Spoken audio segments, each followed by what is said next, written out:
Hello and welcome to the first video in this course. When we open the Adobe Illustrator, we get this page here. It's the same page in all the Adobe products like Premiere Pro and Photoshop. We have here multiple fast files offered by the software. We can select any one we like. And if we want to start our own new file, we click on New File. We get this window here. We have here the Recent page. In here, we find the recent files or documents that we used. Next, we have the Saved page. When you save your own file sizes, you will find them here.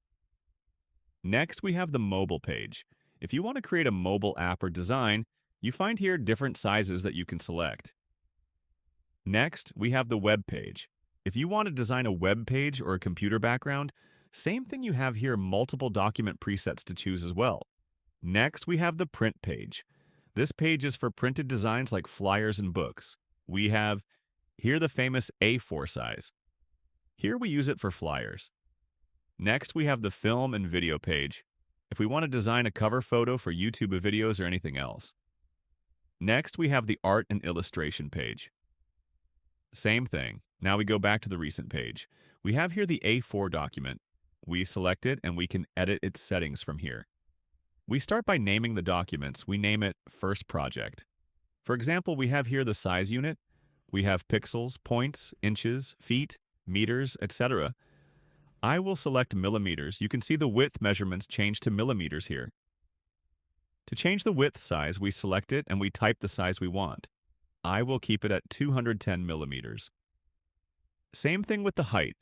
We type the size we want based on our design. We have here the orientation. We have two options, vertical and horizontal. We select the option that we want. Next, we have the artboards. We use the artboards to select the number of pages we want to use in our design. We can use this arrow to increase the number of pages. Or we set the number manually, for example, 10. Now, when we create the document, it will have 10 pages, but we don't need all these pages, so we set it to 1. Next, we have the bleed. This setting is for printed designs. When you create a design that will be printed, when it's printed, it will be cut from the sides, and that will affect your design. So you add a bleed or a margin to avoid affecting your design. For example, we add 3 millimeters on top. Now, in the printing process, this extra 3 millimeters that we added is the one that will be cut. So like I said, we add the bleed or the margin to avoid cutting the sides of the design while printing it.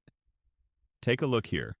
When I added the 3 millimeters to the top, it was added on all sides automatically. That's because I'm activating the link setting.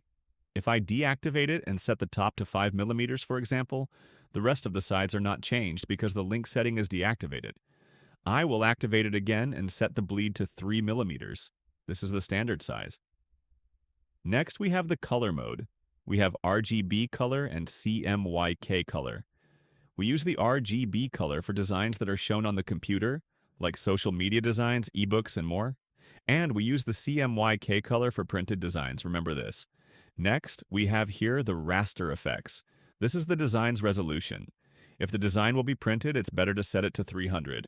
But if the design is for the computer, 72 will be enough. After setting all the settings, we click on Create, and here we are. This is our document. This red margin here is the bleed we set earlier. This is the Illustrator workspace. That's it. See you in the next video to take a look at it.